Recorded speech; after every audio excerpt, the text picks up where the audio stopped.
Yo, YouTube. Today we're reacting to serial killers that never existed. Let's get straight to it. The Phantom of Heilbronn. On April 25, 2007, a 25-year-old German police officer named Michel was on patrol with a 22-year-old named Martin in Heilbronn, Germany. The day had been pretty uneventful, so with nothing else going on, the two decided to post up in the corner of a nearby park's parking lot. What neither of them knew, however, was that they had just become targets, because just minutes later, an armed individual approached their car from the back and opened fire, shooting both officers in the head. A taxi driver eventually noticed the aftermath of this crime and reported it to the authorities almost immediately. Surprisingly, when first responders arrived, they found both officers lying outside the car. Later investigation revealed that their service weapons and handcuffs were missing, suggesting the assailant must have stolen them from the car, which would also explain why the two were outside. Miraculously, despite being shot in the head, Officer Martin managed to survive the encounter after numerous surgeries and being in a... That's crazy. Surviving a gunshot. Like, you know how, like, blessed you gotta be? Like, to survive a gunshot, to the head? coma for 4 weeks. Unfortunately, the incident resulted in total amnesia regarding the attack, leaving the investigators with no direct leads to follow. But just as they were about to lose hope, investigators discovered a DNA sample from the perpetrator on the patrol car's dashboard. However, what should have been the key to solving the case led to a massive rabbit hole instead. One that links this tragic incident to dozens of crimes dating back more than a decade. You see, while analyzing this DNA sample, the forensics team discovered that it matched perfectly with samples collected from various prior crimes. The first of which happened all the way back in May of 1993, when a 62-year-old woman was strangled to death with a steel wire in her home in Germany. The second crime linked to the same perpetrator happened in March of 2001, when a 61-year-old met his end in a similar manner, also in Germany. Apart from their age, another similarity between the two cases was that large sums of money were missing from both homes. Then, in October of the same year, a child accidentally stepped on a syringe used in combination with drugs while playing in a park. The DNA sample from this syringe also matched the two deadly incidents from earlier. And with further analysis of this sample, the investigators were able to build a rudimentary profile of the perpetrator, according to which the criminal was an Eastern European.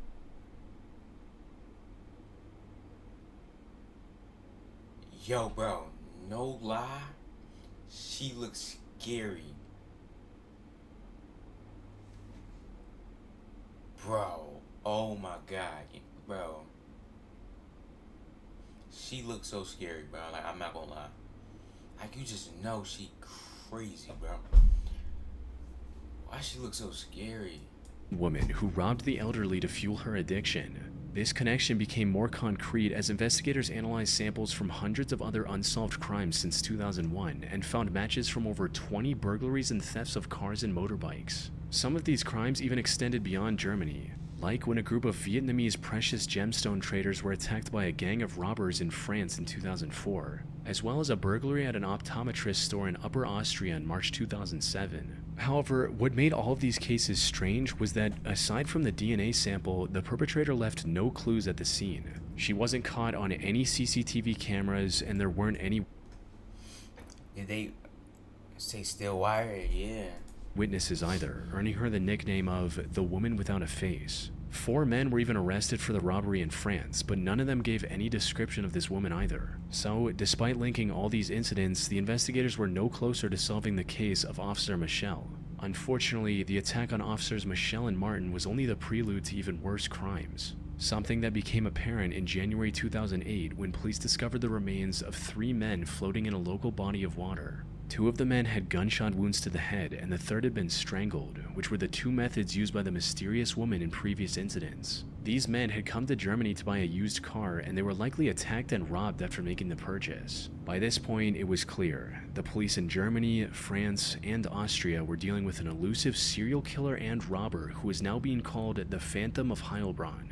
Investigators in the 3 countries were working day and night to uncover her identity. Shockingly, even with the ongoing search, the Phantom stayed active. Her DNA was found at 7 different robbery locations over the next 3 months, as well as in the car of a 45-year-old named Diana after a mysterious death in a pool. In total, the Phantom's DNA linked her to over 40 robberies and thefts and 6 confirmed murders across 3 countries. How could someone be in so many different, completely unrelated places, commit so many crimes, and leave behind no evidence besides her DNA? Something was not adding up. Fortunately, all of these questions were finally answered in March 2009 when a man was arrested on a charge completely unrelated to any of the Phantom's cases. But when he was given a DNA test, it came back as a perfect match for the Phantom's DNA, who was supposed to be a woman.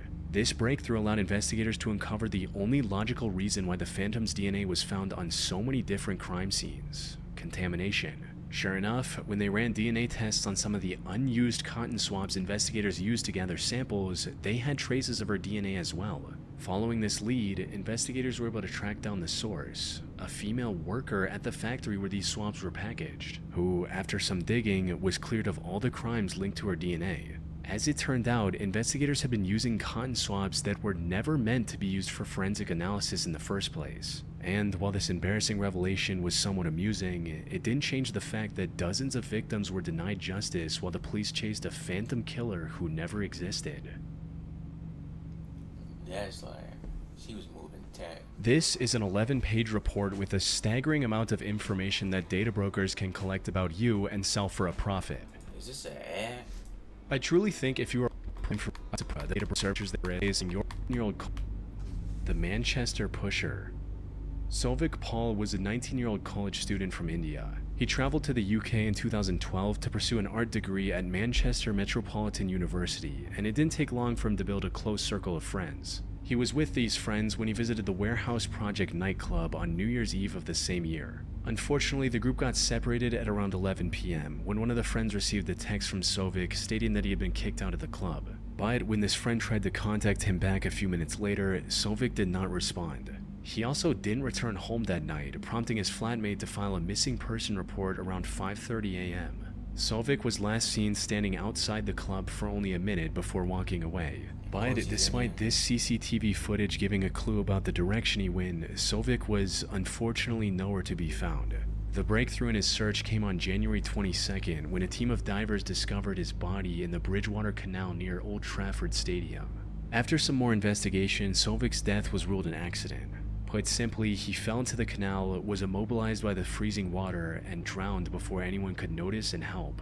However, while the official investigation didn't find any injuries or signs of foul play, for many, Sovik's death wasn't an accident at all. To them, he was the latest victim of the Manchester Pusher, a mysterious serial killer who targeted young men around the Manchester area and ended their lives by pushing them into the many bodies of water scattered throughout the city. The idea of this serial killer was first popularized by a 2015 article written by psychology professor Craig Jackson after he noticed that over 85 mysterious drowning deaths had occurred in Manchester since 2008. This was far higher than the national average, and what made this even more alarming was that in over a third of these cases, investigators couldn't determine the circumstances leading up to the drowning at all. However, the most concrete evidence of the pusher's existence comes from an incident that happened on April 10, 2018. On that night, at around 10 p.m., a 34-year-old man was cycling home from work alongside the Bridgewater Canal.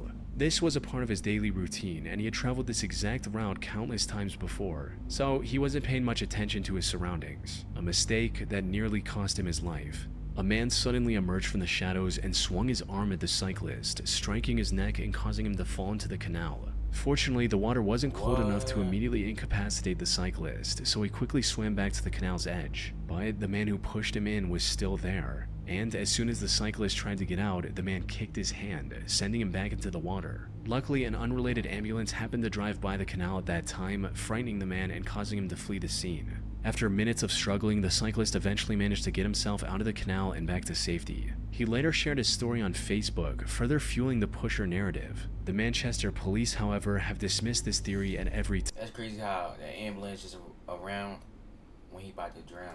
turn, insisting that the mysterious serial killer is nothing more than a myth or urban legend. David Wilson, an official from the Manchester Water Safety Partnership, has even gone as far as to claim that a significant number of these deaths were likely alcohol-related, where intoxicated men accidentally fall into the river and couldn't save themselves before tragically losing their lives. which, given the circumstances, makes the most sense, especially since the canal is surrounded by numerous bars and nightclubs. And also because, despite the countless CCTV cameras in that area, none have ever captured someone following or attacking one of the drowning victims. Many believe that the story of the cyclist seeing and surviving the Manchester Pusher, which is the only account of someone actually seeing him, was either way over-dramatized or made up completely to fuel conspiracy theories. So, unless some groundbreaking evidence comes forward, the Manchester Pusher will go down as a serial killer who never existed.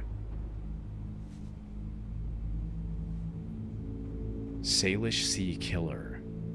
On the 20th of August 2007, a 12-year-old girl was walking alongside the coastline of Jedediah. Oh man, I hate just seeing like anything crime related, like involving like kids. Island located in the middle of the Salish Sea in British Columbia, Canada, when something unusual washed up on the shore, catching her attention.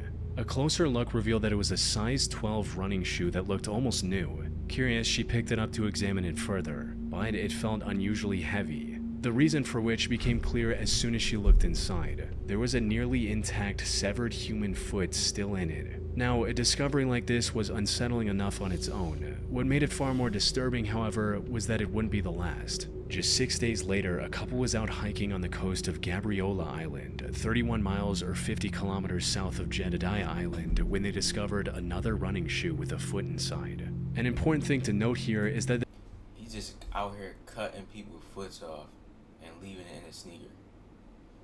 the two shoes were completely different in size, brand, and model. They were also both for the right foot. In other words, they belonged to two different people. From there, discoveries of shoes with feet still inside them became a hauntingly regular occurrence in the areas surrounding the Salish Sea, with 1 or 2 shoes being discovered almost every year. In total, 21 different shoes were discovered up to 2019, giving rise to many theories trying to explain the strange phenomenon. These included everything from the shoes belonging to the victims of the 2004 tsunami in the Indian Ocean to people kidnapped and tortured by gangsters. That said, the theory that gained the most attention online linked these discoveries to the so-called Salish Sea Killer, someone who cut off their victims' feet before dumping them into the Salish Sea, allowing the currents to scatter them across the region. But as morbidly intriguing as this theory was, it couldn't have been further from the truth. The only evidence backing the serial killer premise was the shoe discovered in December 2011 in Seattle. This one was wrapped And it just gets me mad that he's just not gonna get caught.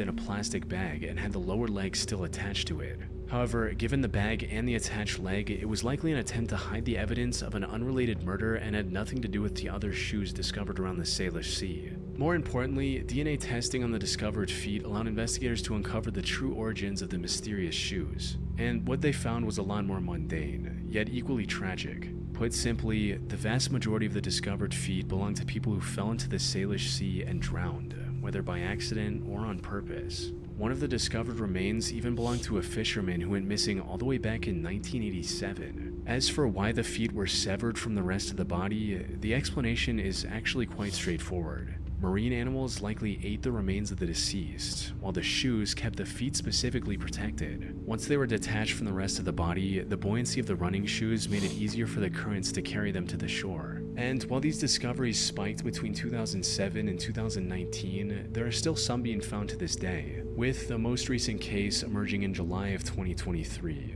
further weakening the serial killer theory. That was the craziest one yet. The Chicago Strangler. In June 1999, a 32-year-old... I heard about this. I actually watched a video about this incident.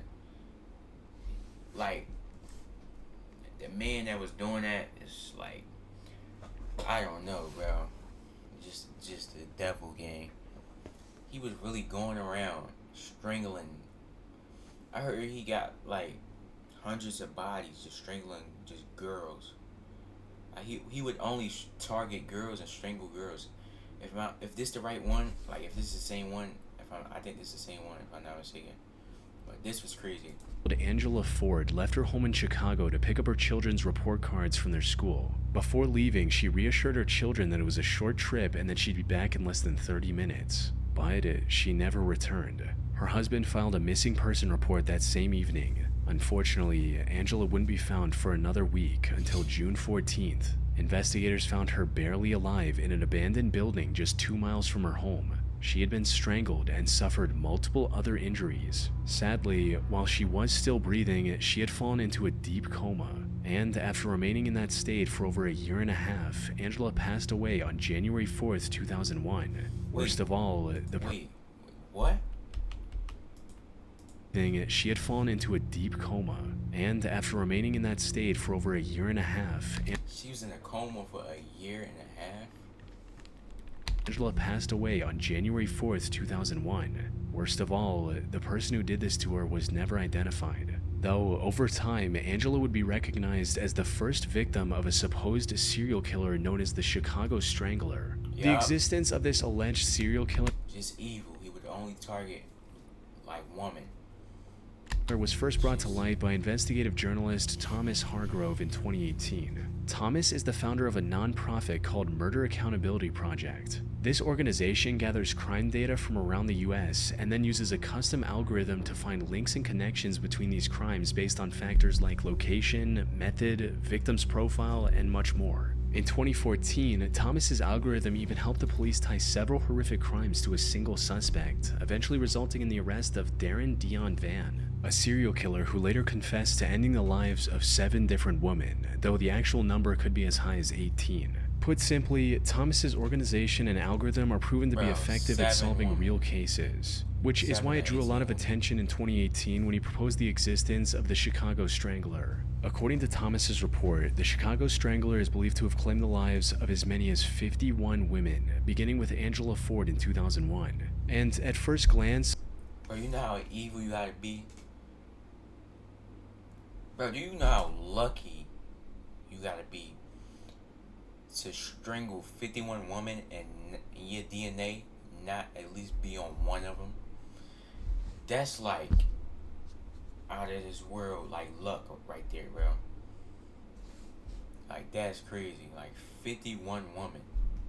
the similarities between these dozens of incidents are striking to say the least. All of these victims are women, mostly African American descent. Many of them also came from the city's poorer neighborhoods. Most importantly, the methods used in some of these cases were eerily consistent. Like 21-year-old Teresa Bunn, whose remains were discovered in a flaming dumpster in November 2007. And according to a later autopsy report, she was more than likely strangled before the perpetrator discarded her in the dumpster and set it ablaze. Then, just a few days later, the Chicago Fire Department also discovered the remains of 52-year-old Hazel Lewis, who tragically suffered the same fate as Teresa.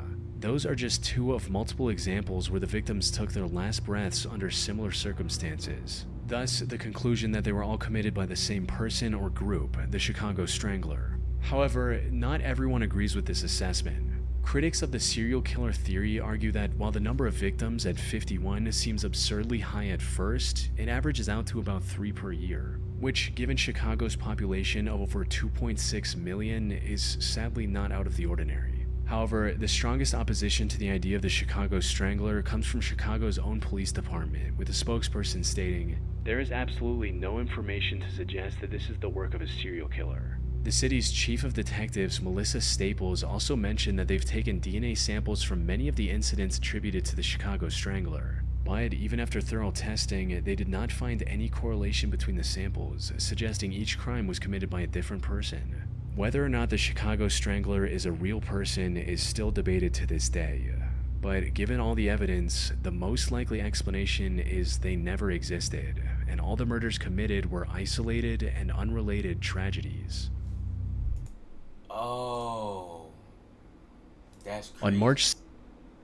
I never knew that. I'm thinking it's just one person. I hope y'all enjoyed this video. It was crazy. I hope y'all enjoyed this. We out.